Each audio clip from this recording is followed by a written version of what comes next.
안녕하세요. 인문결TV 저는 여러분들의 이슈피커 애나입니다. 오늘은 이용준 교수님과 함께합니다. 어서 오세요. 네, 안녕하세요. 안녕하세요. 안녕하십니까.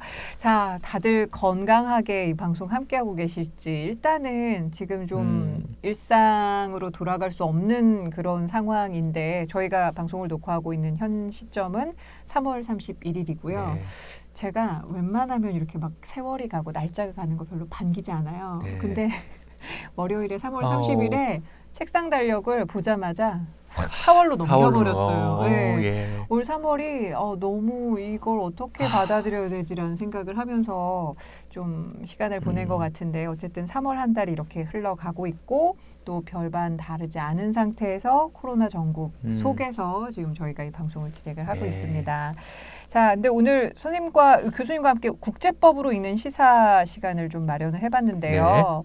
코로나 이후에 이 세계 좀 질서에 대한 이야기를 나눠주신다고 하셔서 진짜 코로나 이후 거기에 저는 뒤에 세계 질서보다 코로나 이후에 막 방점을 찍고 싶은데 아직은 다들, 좀 아니잖아요. 그렇죠. 다들 이렇게 이걸 사실 방송을 계획하면서도 혹시 지금 때가 어느 때인데 코로나 이후를 생각하느냐. 코로나가 막 전 세계적으로 막 확산되고 기승을 부리는데 이렇게 말씀을 하셔서 저도 사실 조심스러운 경향이 좀 있었는데 제가 1943년, 44년도에 출간된 미국이나 영국의 그 국제법 학술지들을 보면 당시 이제 2차 대전이 한참일 때예요.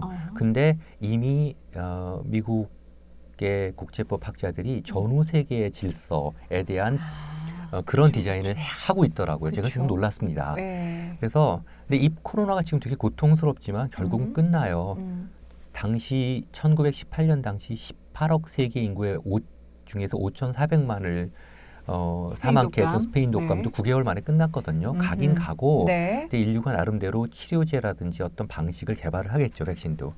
그렇지만 지금 시점에서 또 우리는 미래를 봐야 되니까 코로나 이후의 세계가 어떻게 변화하고 그것에 어떻게 대응할지에 대해서 담론을 좀 시작해야 되지 않을까 이런 생각을 좀 하고 있어요. 왜냐하면 지금 이제 코로나의 과학적 실체, 코로나가 아니죠. 신종 코로나죠. 그렇죠. 코로나 바이러스는 있는 거고 코로나 바이러스의 그 과학적 실체를 아직 규명되지 않았지만 사회적인 정체는 어느 정도 드러나는 것 같아요. 그러니까 이제 보이지 않는 인류 공동의 적이라는 거죠. 그 안에 인류가 이렇게 싸웠는데 갑자기 막 안 보이는 적하고 전부 지금 대응을 하고 있습니다. 그래서 이것을 어떻게 이제 풀어나갈 것인가 이 문제에 대해서 한번 고민을 하는 시간 지금부터 오늘 답은 나오지 않겠지만 그 문제를 한번 제기를 해봐야 될 것 같습니다. 되게 중요한 담론일 것 같아요. 왜냐하면 지금 한창 여기에 몰두하고 있다 보면 결국 교수님 말씀대로 언젠간 끝나게 되는데 그 이후에 세계 질서나 여러 가지 것들에 대해서 고민이 없었다면 또 다른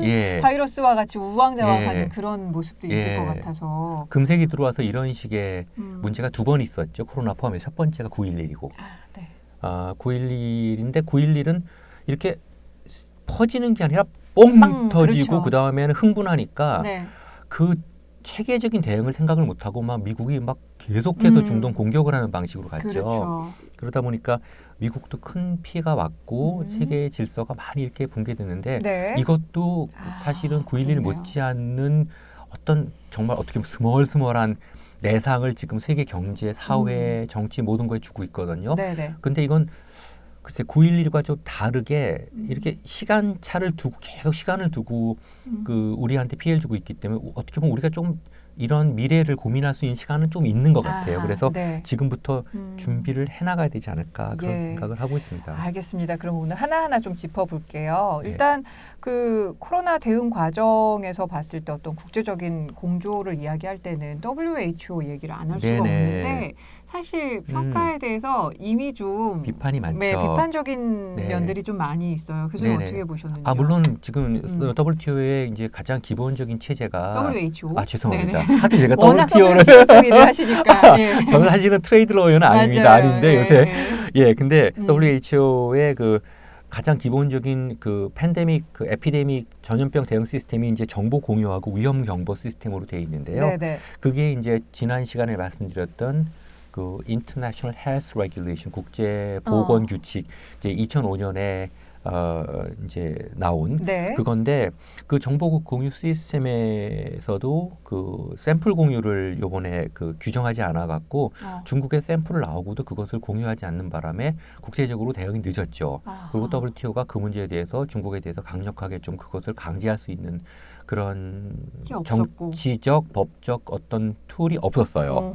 그래서 이제 뭐 그 IHR International Health Regulation의 뭐 제 6조 2항 제 7조 같은 데서 이제 대응 조치를 얘기를 하고 있는데 네. 그런데도 불구하고 샘플 공유를 이제 미처 생각하지 못해 갖고 그 문제에 대한 이제 한계가 있었다는 거. 그다음에 이제 위험 경보 체제도 그 문제를 구체적인 대응을 안 하고 있어요. 그래서 이제 최근은 아니고 이제 같이 나온 게 그 글로벌 헬스 레귤레이션 어젠다라고 해서 전 세계 67개국이 이제 이것을 공유하는 시스템을 만들자 그래서 모인 그 조직 자체를 글로벌 헬스 어젠다. 네. 예. 그 문제가 있고요. 근데 거기서 이제 2024년을 기점으로 그 프레임워크 어떻게 국제사회가 공동으로 대응할지 이 문제에 대한 어떤 프레임워크를 이제 지금 가지고 있습니다. 만들어 놓고 이제 있죠. 근데 많이 늦었죠. 위험 경보 같은 경우도 3월 그렇죠. 11일 날 팬데믹 선언을 했을 때 이미 4,000명이 사망했을 때 전 세계에서 네네. 지금 그 했거든요. 근데 이제 그래서 이제 많은 분들이 뭐 WHO가 뭘 한 기관이냐 그리고 거기서 나온 그 규칙이라는 게 왜 이렇게 좀 실효성이 없냐 이렇게 말씀을 하시고 국제법의 어떤 효용에 대한 회의적인 말씀도 하시는데 그게 아니라 지금까지 1918년 이후에 이런 게 처음이에요.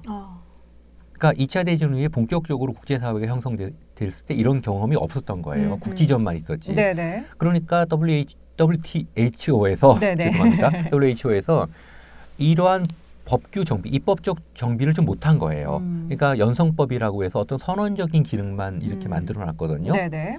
그러니까 그거를 대응을 못하다 보니까 무언가 좀 강제력을 가지고 있는 법규가 아직 나오지 않은 거죠. 네네. 이렇게 생각해 보세요. 지금 조주빈 사건 있죠. 예. 뭐 정말 감정적으로는 정말 뭐 좀 끌어오르는데 네네. 지금 답답한 게 조주빈이 기소가 돼서 재판을 받았을 때 제가 형법 전문가는 아니지만 어쨌든 법대 교수로 봐서 저거 몇 년 안 삽니다.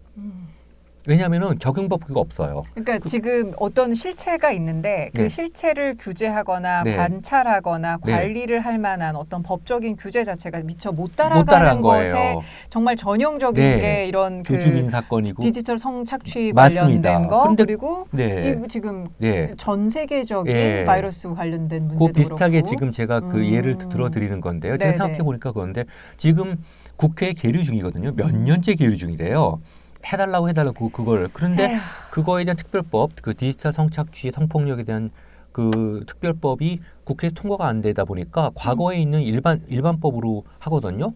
그러면 저거 글쎄 지금 경찰에서 뭐 나오기로는 범단 그 범죄단체 뭐 혐의까지 지금 소명을 한다고 하는데 법원에서 일반적으로 범단을 잘 안 받아줍니다.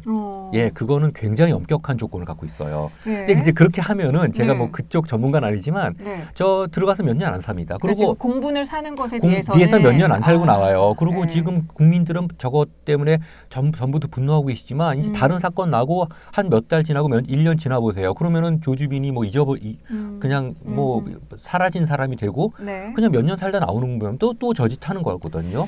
그러니까 그런 식으로 요번 사건을 이제 요번 그 팬데믹을 기화로 해갖고 국제사회가 WHO를 통해갖고 좀 더 강력하고 좀 실효성 있는 그런 법제를 정비를 하게 되겠죠. 그러니까 이게 뭐 국제법이란 어떤 큰 실체가 무능해서가 아니라 거기까지 미처 생각을 못한 거예요. 예컨대 미국 같은 경우도 부시 정부 때 몇 억 10장 정도의 마스크를 가지고 있었는데 그 지난번 H 독감인가 H1 독감인가 그때 다 써버리고 새로 만들어야 되는데 미국은 민간 의료는 세계 최고지만 공공이 아니잖아요. 네네. 그러니까 지금 없다는 거예요. 제 친구들 지금 미국에서도 어떻게 하냐니까 재봉틀로 이걸 박아갖고 쓰고 다닌대요. 네. 아니 미국이 75센트짜리 마스크가 없어서 국민들이 재봉틀로 이걸 하고 다니는 이게 무슨 뭐 아프리카 어디도 아니고 그래서 하여튼 지금 논의를 하겠지만 네. 그런 보건 관련 문제들이 좀 뭐 조금 설명이 필요하지만 연성법의 예. 한계들이 그런 데서 드러났고요. 이제 네. 국제사회가 이제 머리를 맞대고 그렇죠. 강력한 실효성을 가지고 있는 국제 입법을 좀 해야 될 시기가 왔습니다. 그런 건 뭐 이쪽 정치 분야에서 많죠. 그럼요. 안보리가 한번 나서면 뭐 그렇죠. 쫄딱망하게 만들거든요. 그렇죠. 그렇게 하는. 네. 그러니까 보건 관련해서 이런 지금 정말 전대미문의 네. 사건에 네. 온 인류가 온 세계 정말 시민들이 다들 놀라고 있는 이런 상황이 돼버린 건데 네. 자 그렇다면 이번을 계기로 해서 네. 어떻게든 변화는 반드시 있어야 될 것 예, 같아요. 예. 사실은 WHO 사무총장이 뭐라고 얘기를 해도 네. 그게 저희는 그리고 그런 거 있잖아요. 뭐 나라가 얘기하고 뭐 국제적인 기구가 뭐 얘기한다 예. 그러면 다들 이렇게 막 지켜보고 있는데 네. 그의 입에서 나오는 발언들이 너무 심각성을 모르고 있고 예. 그리고 오히려 외면하려 하나? 네. 그러다 보니 뭐 그게 진짜인지 가짜인지 모르겠으나 뭐 네. 강대국들의 돈을 받아 그렇다는 둥, 네. 뭐 어디에 돈을 받아서 그렇다는 네. 둥 이런 얘기면 나오니까 정말 신뢰가 네. 안 가더라고요. 네. 어떻게 변해야 될까요? 지금 이제 큰 이제 변화의 어떤 변곡점에 서 있는 건데 어떻게 변화해야 될 거 이전에 어떻게 변화할 것인가. 아하. 그러니까 세계가 일단 현상 자체가 네네. 어떤 식으로 될까? 그래서 네. 이제 첫 번째가 저도 항상 주장을 하지만은 이제 뭐 우리가 이상적으로 얘기하지만 그게 이제는 우리 현실 앞에 닥친 게 국제적 연대, 글로벌 solidarity. 왜냐하면 지금까지는 국가와 테러리스트 그룹과의 어떤 무력 전쟁이 21세기 초반을 지배했다면 지금은 사실은 그 사회적 실체라는 게 보이지 않는 공동의 적과 인류 전체가 지금 대응하고 있는 거거든요. 네. 그렇기 때문에 처음에는 뭐 중국과 제3 다른 나라들이 벽을 쳤지만은 뭐 지금 문제 있는 이탈리아를 비롯해서 많은 나라들이 중국을 사전 봉쇄했음에도 불구하고 저렇게 막 퍼져나가고 저렇게 퍼져나간 단지 막 중국 사람들이 막 하나하나 실어날랐다고 볼 수는 없잖아요. 그럼요. 이런 그 역학적 문제들을. 그렇죠. 예. 그래서 이거는 전 세계가 공동 대응해야 되는 문제고 특히 그 중심에 한국이 서 있죠. 네. 예, 한국 모델을 다 따라하니까. 예. 그래서 그 중심에 서 있다는 거. 그런 글로벌 solidarity 국제적 연대가 필요하고 그 연대가 더 필요한 시대로 변화해야 되고 우리 변화하고 있고 인식해야 될 것 같습니다. 예. 근데 두 번째는 이제 가장 우리가 지금 피부로 인식하는 게 뭐냐 하면 네. 저 유럽 저 왜 저래? 우리가 알고 있는 유럽이라는 건 선진국, 시민의식, 발전된 시스템 모든 맞아요. 게 뭔가 그게 정말 우리 DNA 속에 깔려 있는 것 같아요. 뭔가 그들은 우리보다 낫고. 근데 이번에 일어난 상황을 보면 정말 우리가 그 전까지 갖고 있었던 선진적 유럽과 후진적 아시아라는 그런 어떤 이분법이 많이 무너지는 것 같아요. 그렇죠. 어찌 보면 굉장한 편견이었던 것 같아요. 굉장한 편견이죠. 예. 저희 어머니도 그러시더라고요. 네. 뭐 그 사람들 대단한 줄 알았더니 실제 위기 닥치니까 뭐 저렇게 헤매고 있다고 실제로 그러시는데 네. 예, 우리는 그거를 대단하다고 생각을 했는데 실제 뭐 공공의료 그다음에 그 공공의료를 체계적으로 움직일 수 있는 여러 가지 디지털 시스템 이런 것들에서 굉장히 많이 유럽이 지난 300년 동안의 어떤 유럽 또 미국 그 일변도의 그 서구 중심의 체제에서 많이 망가지는 것 같아요. 그래서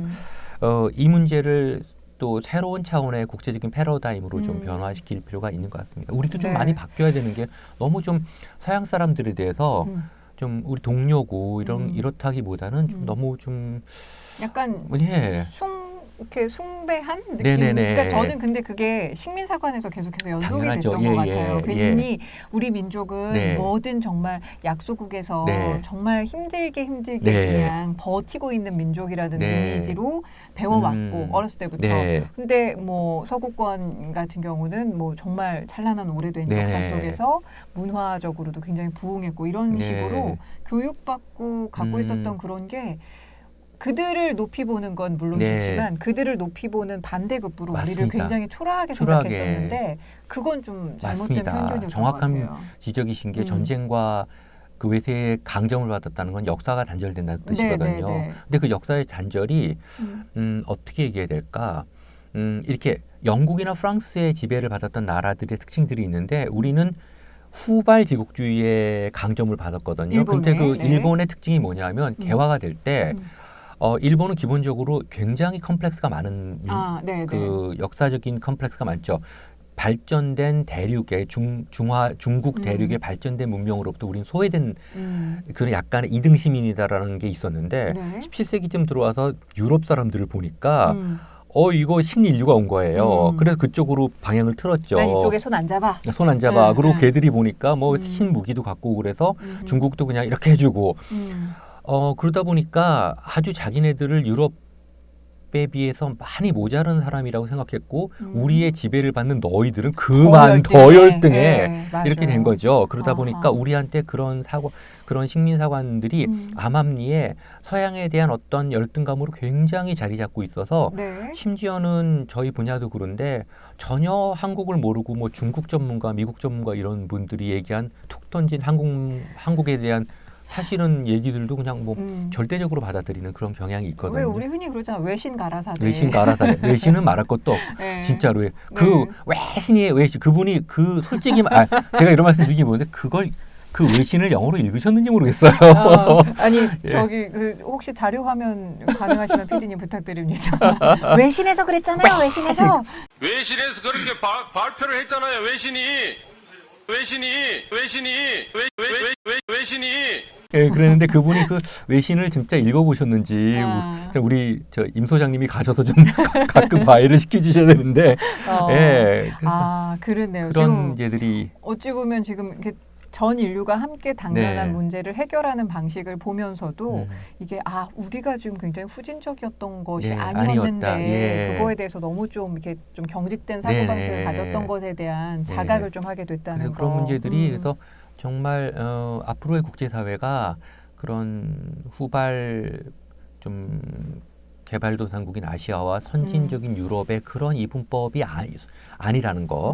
그래서 새롭게 재편되는 것에 우리가 조금 더 능동적으로 대응하고 적극적으로 뛰어들어야 된다 이런 생각이 드는데 아직도 이렇게 국제회의 나가봐도 좀 안 그런 분들이 좀 있어요. 이렇게 그냥 그렇게 하고 결정해 주시면은 대한민국은 따르겠소 이런 식으로. 사실 저도 사실은 외국에 있을 때 직접 봤는데 우리나라 그 유엔 산하기관의 그 고위직으로 나간 분이 한국 지원자 제가 보면 정말 차고 넘칠 정도의 자격을 가진 한국 지원자들이 왔는데 그걸 다 물리치고 그냥 영국 사람을 갖다 쓰더라고요. 그러니까 자기가 이걸 전혀 못하니까 그러니까 참 그런 거를 현실적으로 본 적이 있고 세 번째로는 이제 현실적으로 바뀌는 건데 세계가 되게 좁아지는 것 같아요. 지금 다들 재택근무하고 계시지 않습니까?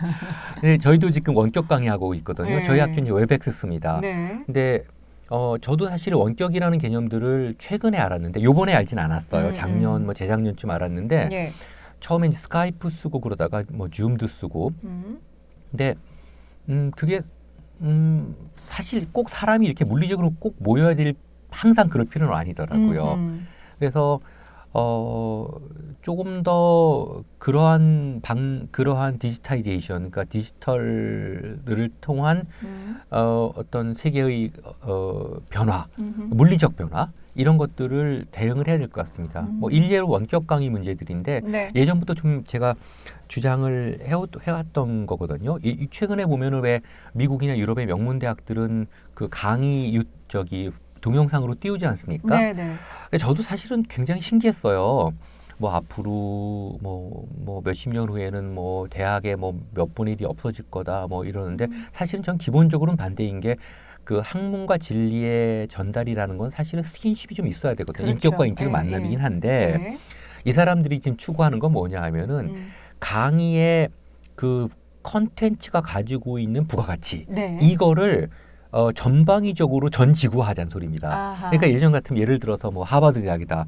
그럼 하버드 대학의 마이클 샌들 교수가 예전에는 이렇게 강의실에서 강의하고 학생들은 받아 적고 그랬는데 이거를 동영상화 해서 전 세계에 같이 볼 수 퍼지면서 있는. 같이 네. 보는데 그게 네. 간단한 게 아닌 게 네. 그렇게 하면서 그 강의를 다른 해외에 있는 다른 학교들의 클래스까지 먹어 들어가는 거죠. 그렇죠. 왜냐하면은 교류 협정을 체결하면은 같은 튜이션 피 등록금을 내고 그쪽 강의를 들을 수가 있거든요. 그렇죠. 네. 근데 제가 분명히 말씀드리는데요.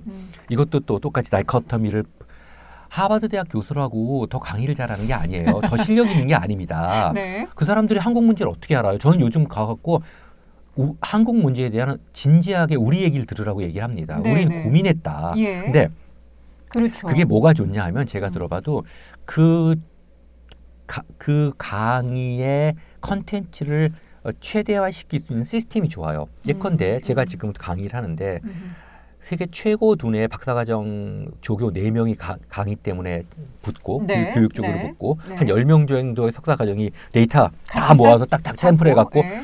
그다음에 학교에서 들어와 갖고 강의 하나를 위해서 시뮬레이션 해봐요. 네. 그리고 제가 들어간다고 생각해 보십시오. 어우, 완벽하죠. 완벽하죠. 근데 저 막 그 직전까지 이러다 조교 교수님 강의 그래 정말 미안하죠 학생들한테. 네, 근데 네. 정말 저한테 떨어지는 뭐 행정적인 업무, 연구에 대한 부담을 생각하면은 강의에 대한 준비를 많이 할 수 없거든요. 근데 거긴 그렇게 해줘요. 근데 그게 아깝다는 그렇죠. 거죠. 그러니까 그런 훌륭한 시스템이 네. 뒷받침이 된다면 네. 그게 우리 교수가 하버드대 교수보다 우리 예. 문제에 있어서는 훨씬 더 잘하는 게 낫잖아요. 맞죠. 그럼 그걸 네. 만들어서 우리도 그쪽에 우리 강의를 어떻게 얘기할까 속된 말로 좀 팔 수가 있는 거죠. 그렇죠. 근데 네. 문제는 지금 뭐 그런 미국이나 유럽의 명문대학들은 그 시스템을 이용해 갖고 이거를 확산해서 다른 학교 강의도 다 잡아먹겠다는 소리죠. 그러니까 이건 차원이 다른 거예요. 네. 우리나라에서는 지금 어떻게 대응하고 있냐면 그거 버티면 돼, 안 하면 돼. 그러고 지금 철문 닫고 있거든요. 닫아버려요? 안 됩니다. 왜냐하면 그거에 일종의 이유가 뭐냐 하면 우리 학생들은 아직 그런 강의 들을 수준 안 돼. 그럼 저쪽이 어떻게 대응을 하는지 아십니까? 우리 강의를 1, 2, 3, 4, 5단계로 나눠서 할게. 1단계 줍니다. 그렇지. 아주 쉬운 영어로 그렇지, 아주 그렇지. 쉽게. 그렇지. 1단계 이 정도 2단계, 3단계 올라가는 거죠. 그러니까 그럴 때는 최근에 저 아는 그 문화인류학 교수님 한 분도 한국연구재단 지원을 받아갖고 동영상을 만들었는데 뭐냐 하면 한국의 대중문화, 그러니까 케이팝에 대한 네네. 설명이에요. 네. 그러다 보니까 베를린 대학 학생들, 미국의 명문대학 학생들이 이건 아무래도 한국 교수 듣자고 그럼요. 난리가 난 거예요. 그럼요. 그래서 그게 강의를 꽤 많이 수강을 하더라고요. 아하. 실시간으로 질문도 하고.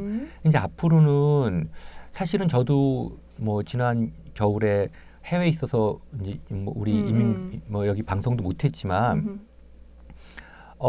사실은 저희 같은 전공들은 국제적인 활동을 많이 해야 되는데 굉장히 보강에 대한 압박이 크거든요. 전 분명히 합니다. 네. 근데 가능하면 제가 어렵더라도 유럽 같으면 8시간 시차만 맞추면 제가 좀 어렵더라도 해외에서 직접 강의를 할 수 있거든요. 그렇죠. 근데 지금까지 한국의 마인드는 해외에서 그렇게 하는 건 너 강의 안 한 거야.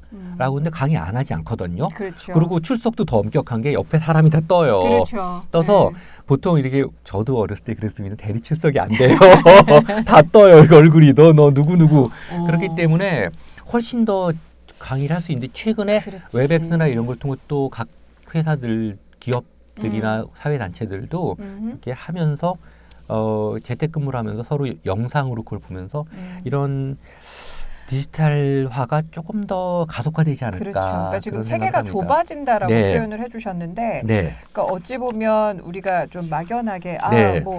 어찌 미래라고도 할 게 아니고 네. 이미 내 앞에 와 있는 코앞에 와 있었던 네. 미래의 여러 가지 현상들에 네. 대해서 우리가 별로 좀 실감하지 못했고 네. 그리고 별로 사용할 가치를 잘 느끼지 못했었는데 네. 이번 코로나 사태로 인해서 이게 더 정말 가속화되고 네. 실용화되고 있다라는 예, 걸 지금 예. 저희가 너무 느끼게 되는 것 같아요. 예, 그래서 뭐 이거 관련해서 이제 뭐 코로나 전국 이후에 뭐 뉴노멀이라는 표현까지도 네네. 하고 계시던데 네. 점점 더 세계가 어찌 보면 예. 좁아지고 이게 더 가속화될 것 예. 같다라는 그런 말씀이신 것 같아요. 이 문제를 뭐 빌 게이츠 회장도 최근에 말씀을 하셨는데, 네. 그러니까 정말 우리가 지금 집단 공황 상태로 빠지는 것 같아요. 왜 사재기 하는 거 있지 않습니까? 우리는 안 그러지만 그쵸. 그거 영어로 패닉 바잉이라고 하거든요. 패닉 상태에서 패닉 바잉 막이요. 그래서 왜 그 휴지 화장 그러니까 참 저 그게 정말 궁금해요. 왜 이렇게 화장지 왜서는 모르셨어요? 아 그게 가짜 뉴스예요.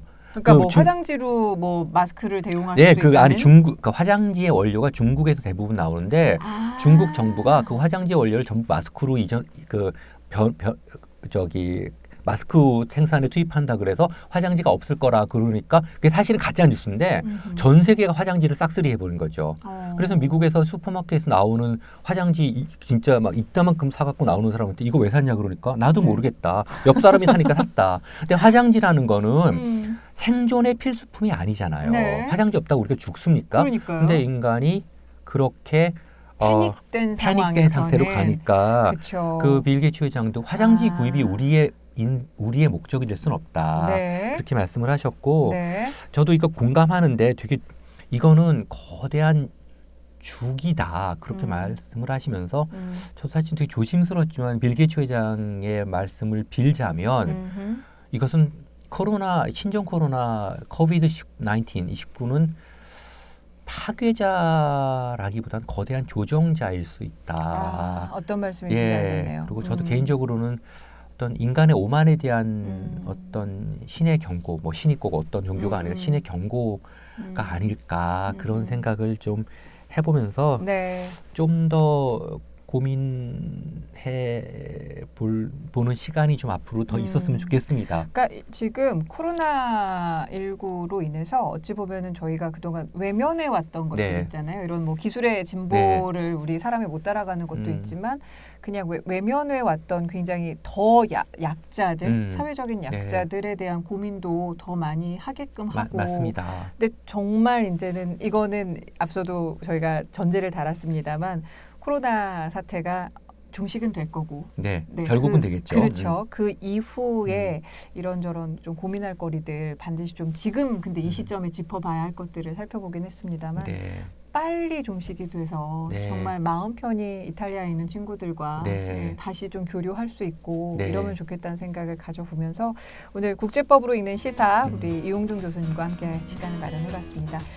건강 잘 챙기시고요. 또 다음 시간에 건강하게 뵙도록 하겠습니다. 고맙습니다. 감사합니다.